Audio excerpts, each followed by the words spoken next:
আমাদের মা বোনদের গায়ে যারা হামলা করেছে তাদের ঘরে কি মা বোন নেই?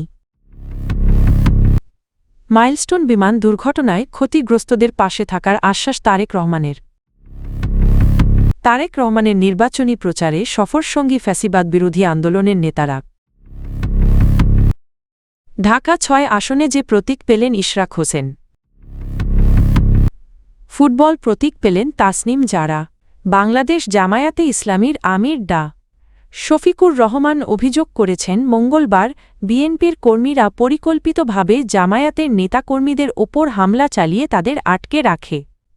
তিনি বলেন, কোনো ব্যক্তি বা দলের মব সৃষ্টি করার অধিকার নেই এবং এ ধরনের মব রাজনীতির তীব্র নিন্দা জানান। বুধবার দুপুরে রাজধানীর কল্যাণপুরে ইবনে সিনা হাসপাতালে আহত নেতাকর্মীদের খোঁজখবর নিতে গিয়ে সাংবাদিকদের সঙ্গে আলাপকালে তিনি এসব কথা বলেন। ডা শফিকুর রহমান আশা প্রকাশ করে বলেন, দেশে মব রাজনীতির এখানেই অবসান ঘটবে।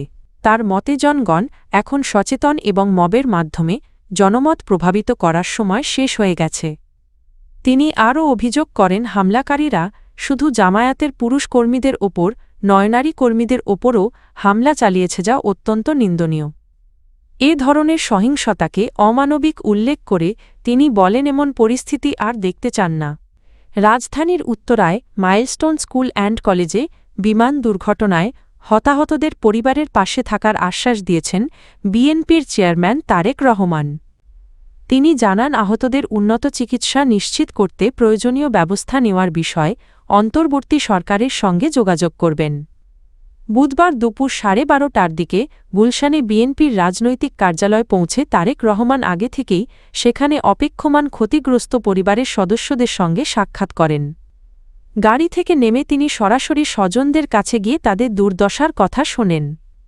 সাক্ষাৎকালে হতাহত শিশুদের পরিবারের পক্ষ থেকে তারেক রহমানের হাতে বিভিন্ন দাবিদাওয়া সংবলিত একটি স্মারকলিপি তুলে দেওয়া হয়।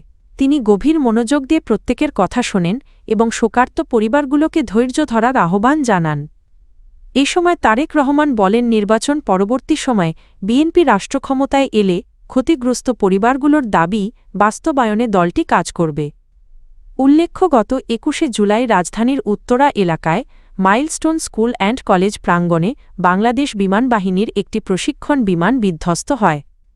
এ ঘটনায় পাইলটসহ ৩৫ জন নিহত হন এবং বহু শিক্ষার্থী আহত হয়। দীর্ঘ ১৬ বছরের ফ্যাসিবাদ বিরোধী আন্দোলন ও ২০২৪ সালের জুলাই গণ-অভ্যুত্থানে ভূমিকা রাখা নেতাদের নির্বাচনী প্রচারে সফরসঙ্গী করার সিদ্ধান্ত নিয়েছেন বিএনপি চেয়ারম্যান তারেক রহমান। মঙ্গলবার সকালে রাজধানীর গুলশানে বিএনপির নির্বাচন পরিচালনা কমিটির কার্যালয়ে আয়োজিত এক সংবাদ সম্মেলনে এ সিদ্ধান্তের কথা জানানো হয়।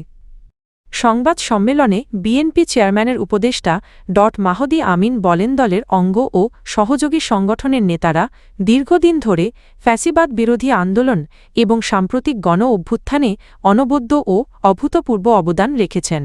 তাদের এই ত্যাগের স্বীকৃতি স্বরূপ তারেক রহমান সিদ্ধান্ত নিয়েছেন, প্রতিটি নির্বাচনী সফরে পর্যায়ক্রমে ত্যাগী ও জ্যেষ্ঠ নেতাদের সঙ্গে রাখবেন। এই উদ্যোগের অংশ হিসেবে সিলেট সফরে তারেক রহমানের সঙ্গে থাকবেন কয়েকজন তরুণ ও তৃণমূল নেতা। তারা হলেন আব্দুল কাদির ভূঁইয়া, জুয়েল আব্দুল মোনায়েম, মুন্না মামুন, হাসান কাজী, রৌনকুল ইসলাম, শ্রাবণ ইয়াসিন, ফেরদৌস মুরাদ এবং রকিবুল ইসলাম রাকিব। বিএনপি নেতারা বলছেন, এই সিদ্ধান্তের মাধ্যমে তৃণমূল ও আন্দোলনরত নেতাদের মূল্যায়নের পাশাপাশি নির্বাচনী মাঠে দলীয় ঐক্য আরও দৃঢ় হবে।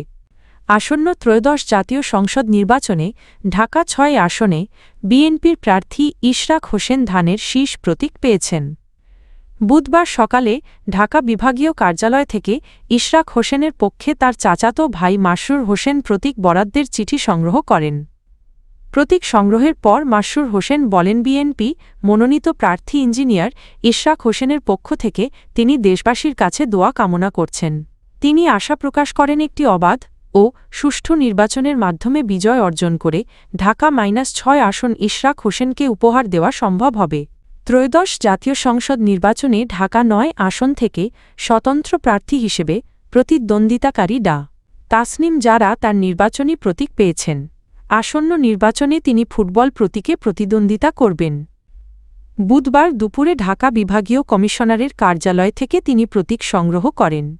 পরে এক ফেসবুক পোস্টে বিষয়টি নিশ্চিত করেন তাসনিম জারা। প্রতিক্রিয়ায় তিনি জানান, সাম্প্রতিক সময়ে খিলগাঁও সবুজবাগ ও মুগদা এলাকার বাসিন্দারা তার কাছে বারবার জানতে চেয়েছিলেন ব্যালট পেপারে কোন প্রতীকে তাকে পাওয়া যাবে। প্রতীক পাওয়ার মাধ্যমে সেই প্রশ্নের স্পষ্ট উত্তর মিলেছে বলে তিনি উল্লেখ করেন। তাসনিম জারা বলেন, আগামীকাল থেকে আনুষ্ঠানিকভাবে তার নির্বাচনী প্রচারণা শুরু হবে। স্বচ্ছতা ও জবাবদিহিতার রাজনীতিকে সামনে রেখে এই প্রচারণা পরিচালিত হবে বলেও তিনি জানান। এ সময় তিনি দেশবাসীর কাছে দোয়া ও শুভকামনা কামনা করেন।